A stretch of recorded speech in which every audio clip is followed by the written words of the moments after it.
저는 우리 양림교회가 121년의 역사를 가지고 있고 광주의 어머니 교회로서 선한 일을 많이 했기 때문에 목사님들이 모두 광주 양림교회 다 좋아하실 줄 알았어요.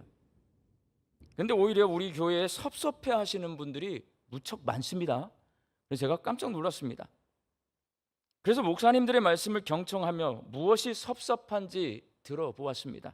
그랬더니 노예 작은 교회들이 힘들어할 때 함께 힘들어하고 기뻐할 때 함께 기뻐해 주지 못했기 때문이라는 것을 알게 되었습니다.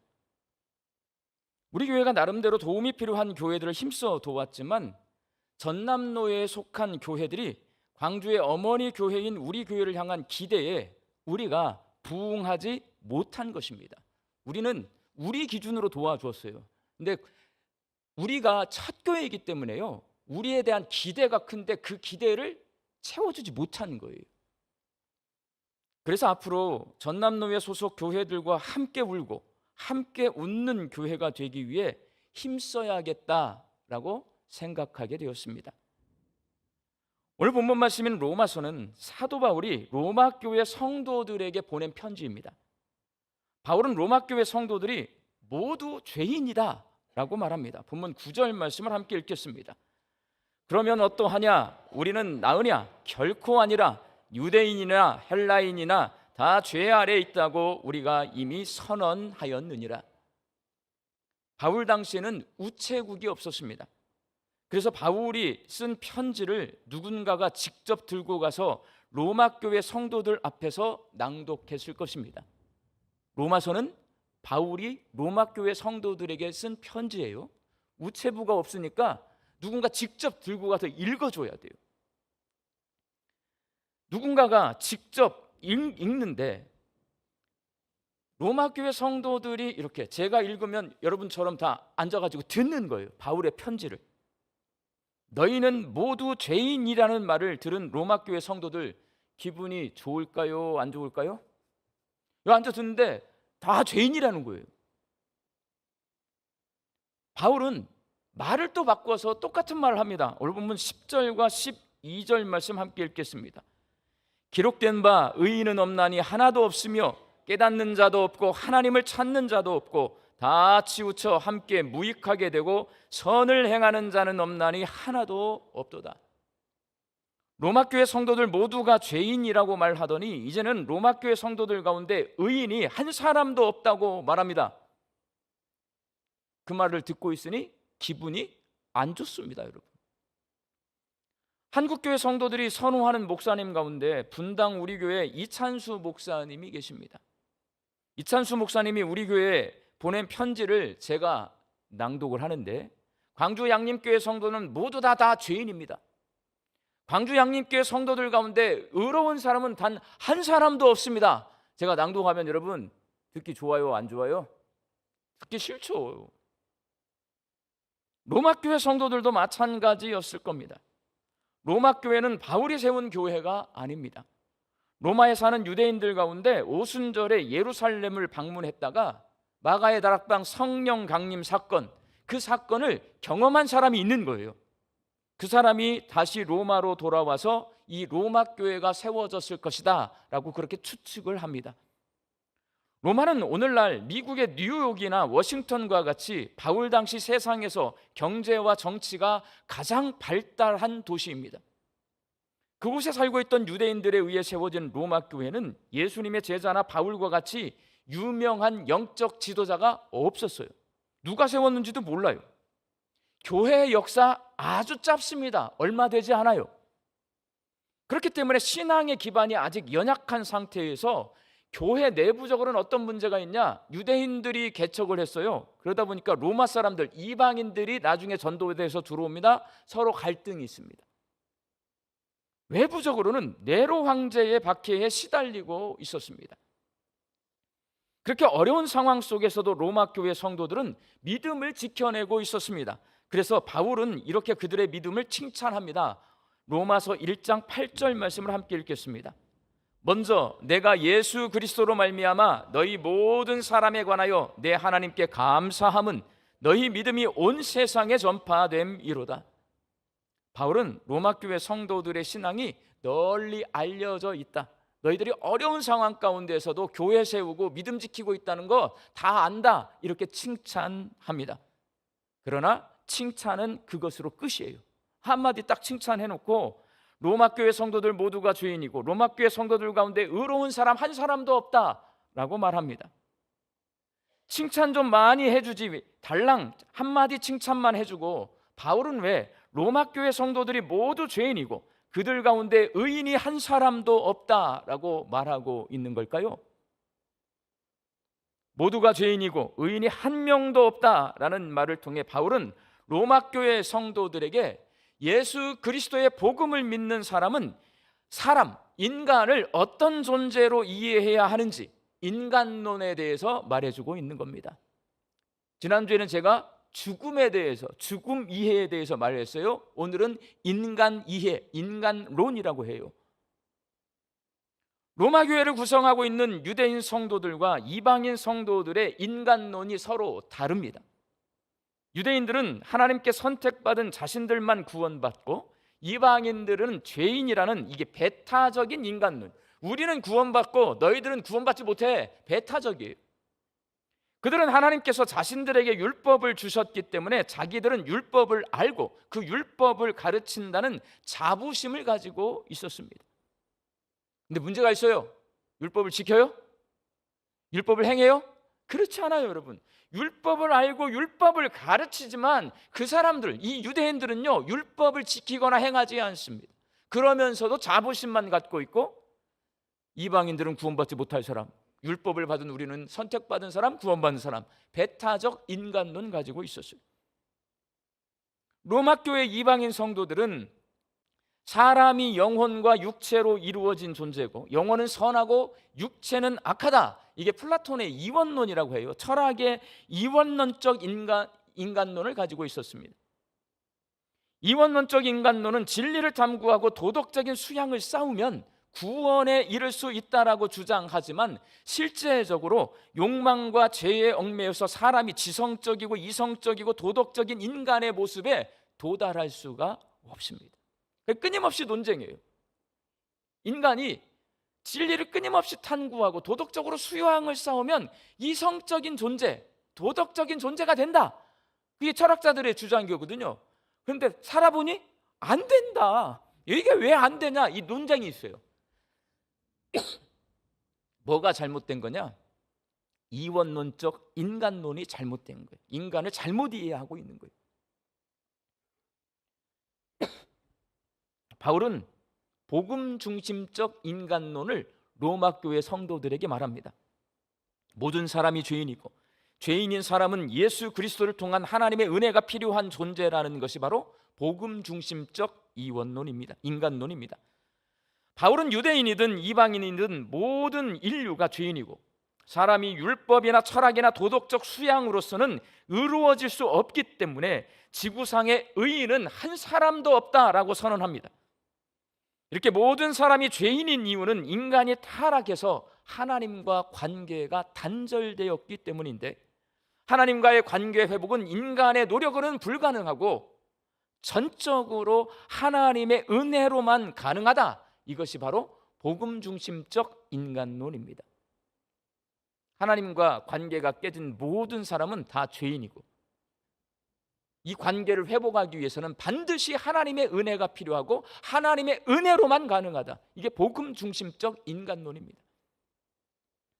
오늘 본문 말씀인 로마서 3장에서의 죄는 헬라어로 하마르티아예요. 화살이 관역을 벗어나서 날아가는 것을 의미합니다.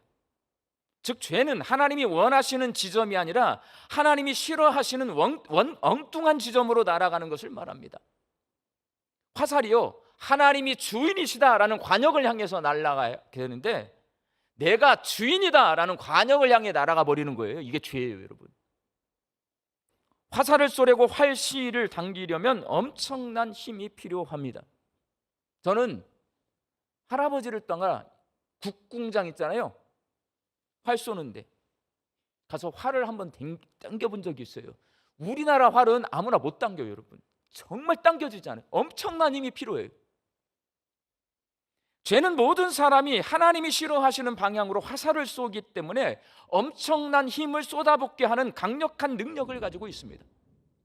그래서 바울은 모든 사람이 죄 아래에 있다라고 말합니다. 다시 한번 오늘 본문 9절 말씀을 함께 읽겠습니다. 그러면 어떠하냐? 우리는 나으냐? 결코 아니라.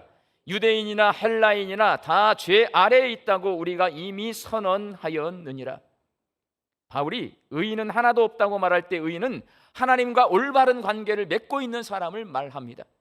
그런데 죄 아래서 죄의 통치를 받는 상황 가운데에서는 어떤 사람도 하나님과 올바른 관계를 맺을 수가 없습니다. 그래서 사람이 죄 아래에 있으면 이방인들처럼 하나님을 찾지 않습니다.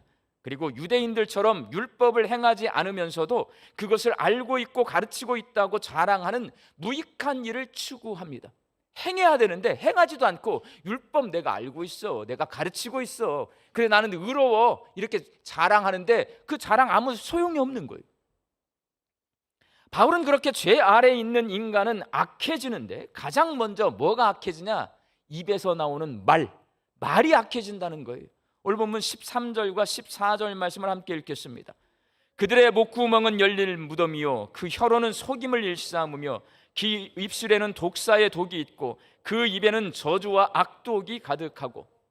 죄 아래에 있는 사람의 입에서는 거짓과 남을 해치는 독설과 저주와 악한 말들만 나오기 때문에 그 목구멍이 열린 무덤과 같다, 바울은 말하는 거예요. 하나님이 주인이시다를 향해 날아가야 되는데 내가 주인이야 이쪽으로 날아가잖아요. 그럼 제일 먼저 더러워지는 게 뭐냐면 입이 더러워진다는, 입이. 그리고 바울은 결국 죄 아래에 있는 인간은 파멸과 고생의 길로 가게 된다라고 말을 합니다. 오늘 보면 15절에서 18절까지 말씀 함께 읽겠습니다. 그 발은 피 흘리는데 빠른지라 파멸과 고생이 그 길에 있어 평강의 길을 알지 못하였고 그들의 눈앞에 하나님을 두려워함이 없느니라 함과 같으니라. 죄 아래에 있는 인간은 내가 주인이 되기 위해 남을 깎아내리고 다투는 것을 마다하지 않습니다. 주인이 아닌데 주인이 되려다 보니 평강의 길이 아니라 파멸과 고생의 길을 가게 되고, 내가 주인이 되려고 주인이신 하나님의 자리를 빼앗으려다 보니 하나님을 두려워하지 않습니다. 하나님과 싸워요. 사람들과 싸우고 하나님과 싸워요 여러분. 입이 악해지고 싸움을 마다하지 않아요. 하나님을 무서워하지 않습니다. 이게 죄 아래에 있는 사람의 모습이에요. 바울은 죄가 사람의 말과 생각을 삐뚤어지게 해서 하나님이 싫어하시는 악한 행동을 하게 만드는데 단 한 사람도 예외 없이 모든 사람이 이 죄 아래에 있고 그 죄 때문에 하나님의 심판 아래에 처하게 되었다라고 말합니다. 오늘 본문 19절 말씀 함께 읽겠습니다. 우리가 알거니와 무릇 율법이 말하는 바는 율법 아래에 있는 자들에게 말하는 것이니 이는 모든 입을 막고 온 세상으로 하나님의 심판 아래에 있게 하려 함이라. 여기서 율법 아래에 있는 자들은 하나님께 율법을 받아서 율법을 알고 율법을 가르치는 자신이 이방인보다 우월하다고 생각하는 유대인들을 말합니다. 율법 아래에 있는 사람들이. 바울은 율법을 알고 가르치는 것은 아무 소용이 없고 율법을 지켜 행할 수 있어야 한다라고 말합니다. 그러나 사람이 모든 율법을 행할 수 있을까요? 없을까요? 없어요 여러분. 저나 여러분이나 성경에 기록되어 있는 하나님의 율법의 말씀을 행하려고 해도 이게 안 돼요 여러분. 결국 율법은 어떤 것이냐? 내가 그걸 다 지켜 행할 수 없다라는 것을 깨닫게 해요. 그래서 율법은 사람이 죄인이다라는 것을 깨닫게 하는 것입니다. 그래서 모든 입을 막고 온 세상이 하나님의 심판 아래에 있게 하려 한다라는 이 말씀은 모든 사람이 변명할 수 없을 정도로 분명하게 죄의 지배 아래에 있기 때문에 하나님의 심판을 받게 되었다라는 말이에요. 바울 당시 유대 법정에서는요, 범죄 사실이 명백하게 드러날 때 피고인이 거짓으로 변호하려 하지 말라는 의미에서 재판관이 이거 뭐예요? 쉿! 입 다물어, 이 말이에요. 이 말 하는 거예요. 지금 너희들이 율법 다 못 지키지 않냐? 그러면 너희는 명백하게 죄인이야. 다른 변명하지 말고 너희들이 죄인이라고 하는 것을 인정해. 손으로 입을 가려라 말하고 있는 것입니다. 이를 통해 바울은 로마 교회 성도들에게 모두가 죄인이고 의인은 한 사람도 없다는 것이 명백한 사실이니 여기에 토달 생각하지 말고 너희들의 입을 막으라 라고 말하고 있습니다. 사랑광주 양림교회 성도 여러분, 오늘 사도 바울의 말처럼 우리는 모두 죄인이고 우리 교회에 의인이 한 명도 없다는 오늘 본문 말씀에 여러분 동의하십니까? 아멘 하세요? 네. 여러분만 동의하십시오. 저는 동의하지 못합니다. 모두가 죄인이고 의인이 한 명도 없다는 말에 무턱대고 동의하면 잘 알지도 못하고 무턱대고 믿는 맹신도가 될 확률이 굉장히 높습니다. 여러분, 당신들은 죄인이야. 당신들 가운데 의인이 한 명도 없어. 자, 우리 교회에 예수님 열심히 잘 믿는 신실한 성도 한 명도 없어요? 저는 신방을 요즘 열심히 다녀요. 있어 여러분. 근데 다 죄인이래. 의인이 한 명도 없대. 그러면 여러분 무조건 아멘 하잖아요. 맹신도가 되는 거 아닌데요. 제가 생각할 때는 있는데요. 이런 말씀, 이런 생각 할 수 있어야 돼요.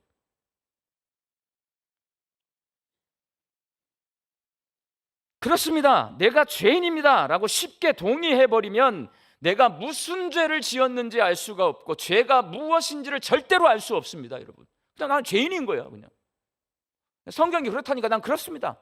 모르고 믿는 거거든요. 맹신. 내가 이렇게 신앙생활을 열심히 하고 있고 착하게 살려고 애쓰고 있는데 내가 왜 죄인입니까? 라고 따져 물어야 성경이 말씀하고 있는 죄가 도덕적으로 착하게 살지 않는 것이 아니라 하나님을 주인으로 인정하지 않고 하나님 대신 내가 주인 노릇하려는 것임을 깨달아 알 수가 있습니다. 약간 반항기가 있어야 돼요. 예수 믿는 사람은. 순종이라고 하는 것은요, 반항하는 데서 나오는 거예요. 여러분, 반항하고 내가 납득이 될 때 순종이 나오는 거지 무조건 한 건 맹종이라고 하는 거예요. 그건 위험해요. 여러분, 저는 87년 민주화 운동이 한창이던 시대 대학을 갔어요. 그 시대 청년입니다. 저에게는 지난 12.3 계엄이라고 뉴스에 많이 나오잖아요. 아주 중대한 범죄 행위로 보입니다. 여러분, 계엄이라고 하는 것 자체가, 특히 우리 광주는요 무서운 거잖아요. 그러나 제 생각에 계엄을 주도한 사람들이 자신들의 행위가 죄인지 아닌지를 따지기 위해 변호사를 선임해서 변호하는 모습을 보면서 민주주의가 무엇인가를 실감하고 있어요. 내 눈에는 죄 졌어. 그러면 그냥 입 다물고 감옥에 가고 달게 죄를 받겠습니다. 이럴 줄 알았는데 여러분 어떻게 돼요? 변호사를 대동해 가지고 변호를 한단 말이에요. 이게 민주주의. 여러분, 계엄에 실패한 사람들도 자신들이 죄인이 아니라고 변호하는데 모두가 죄인이고 의인은 하나도 없다는 말씀에 저는 죄인이 아닌 것 같은데요, 우리 양림교회는 적어도 의인이 10명 이상은 있는 것 같은데요 라고 반문할 수 있어야 됩니다. 하나님, 어떻게 내가 죄인인지 아닌지, 내가 얼마나 큰 죄를 지었는지 묻지도 따지지도 말고 손으로 입을 가리고 입 다물고 가만히 있으라고 할 수가 있습니까? 라고 따져 물어야 뭘 알 수 있냐? 나를 변호해 줄 분이 계시다는 것을 알 수가 있습니다. 하나님이 왜 입 다물고 가만히 있으라고 말하는지를 우리가 알 수 있는 거예요. 여러분, 성경은 우리를 변호해 줄 변호인이 있다라고 말씀하십니다. 로마서 8장 34절 말씀을 함께 읽겠습니다. 누가 정죄하리요? 죽으실 뿐 아니라 다시 살아나신 이는 그리스도 예수시니 그는 하나님 우편에 계신 자요 우리를 위하여 간구하시는 자시니라. 여기서 간구하시는 자는 헬라어로 엔팅하노니, 변호인, 중재자라는 의미를 가지고 있습니다.